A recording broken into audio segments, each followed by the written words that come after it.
Birinci Rus inqilabı ərəfəsində Cavanşir qəzasında kəndlilərdən ibarət 7 silahlı dəstə fəaliyyət göstərirdi. Lakin Yelizavetpol və Qazax qəzalarından fərqli olaraq Cavanşir qəzasında qaçaq dəstələri az idi.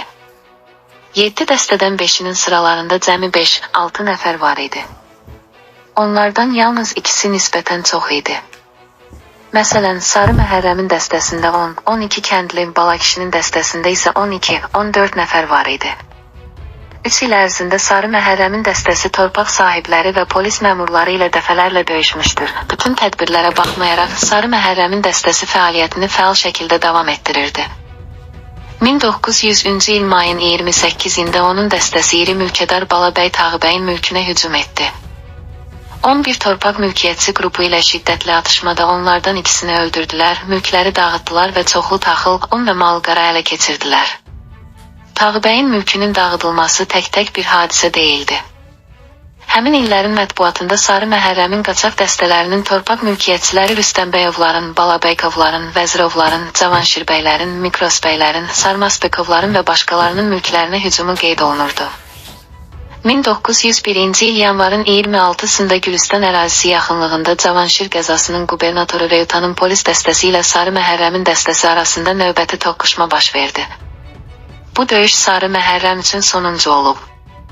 Polis agentinin köməyi ilə 50-yə yaxın polis əməkdaşı qaçaq dəstəsindən 4 nəfərin yatdığı evi qəfildən mühasirəyə aldı. Sarı Məhərrəmin ölümü ilə nəticələnən atışma baş verdi. Elə həmin gün Yelizavetpol qubernatoru Lutzau baş komandana telegram vurdu ki, cəzadan qaçan ən bədnam, Cavanşir qəzasının bütün quldur dəstələrinin əsas təşəbbüskarı kimi 6 il xidmət etmiş Sarı Məhərrəm qvardiyaçılarla atışmada öldürüldü. Sarı Məhərrəmlə eyni vaxtda Cavanşir qəzasında kəndli Balakişinin komandanlığı ilə qaçaq dəstəsi fəaliyyət göstərirdi. 1885-ci ildə vergi yığanı qətlə yetirdiyinə görə, o, cəzasını çəkdikdən sonra əbədi olaraq Sibirdə yaşamaq şərti ilə 15 il ağır işlərə məhkum edildi. Lakin 1890-cı ilin sonunda Balakişi sürgündən qaçaraq vətənə qayıdır və kəndli dəstəsi təşkil etməyə nail olur. 1901-ci ilin yazında Ayrıcan kəndi yaxınlığında onun dəstəsi 2-ci bölmənin pristavı Yarolovun komandasına hücum etdi və pristav möcüzəvi şəkildə mühasirədən qaça bildi. Yayda isə Balakişi və Hüseyn Qulunun birləşmiş kəndli dəstəsi Xanlar bəy və Cümşüd bəy Hacıbəyovun yataqlarına hücum edərək mülkədarların bütün əmlakını yandırdılar. Qaçaqların üsyanı barədə mətbuatda məlumat alan yerli polis dərhal rayon rəisi Reyutun başçılığı ilə mühafizə dəstəsi yaradaraq qaçaqlara qarşı hərəkətə keçdi. Təxminən saat 16 radələrində atışma başladı.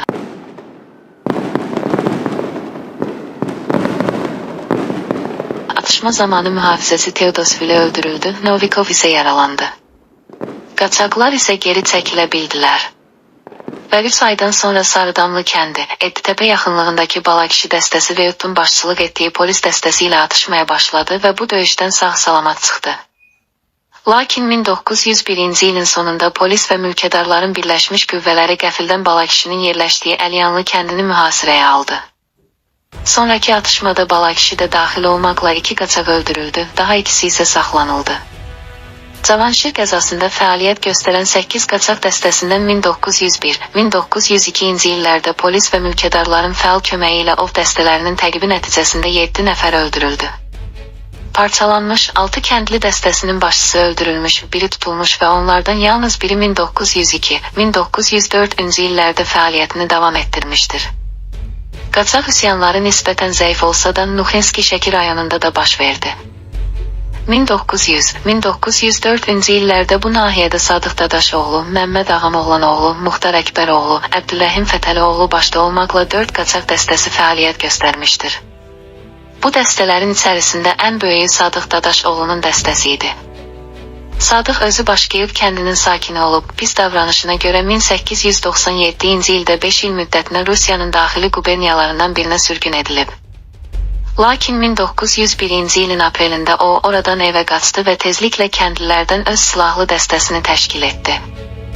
1901-1903-cü illərdə Sadıqın dəstəsi polis əməkdaşları ilə 8 dəfə atışma keçirib.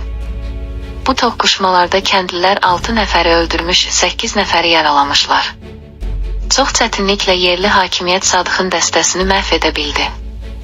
1903-cü il martın 7-sində Başkenyov kəndində mühafizəçilərlə çıxılmaz müqavimətdən və uzun sürən atışmadan sonra Nuxinski rayon rəisinin yazdığına görə Sadıq Dadaşoğlu başından, budundan və sağ qolundan yaralanarkən əsir götürüldü və Nuxinski həbsxanasına salındı.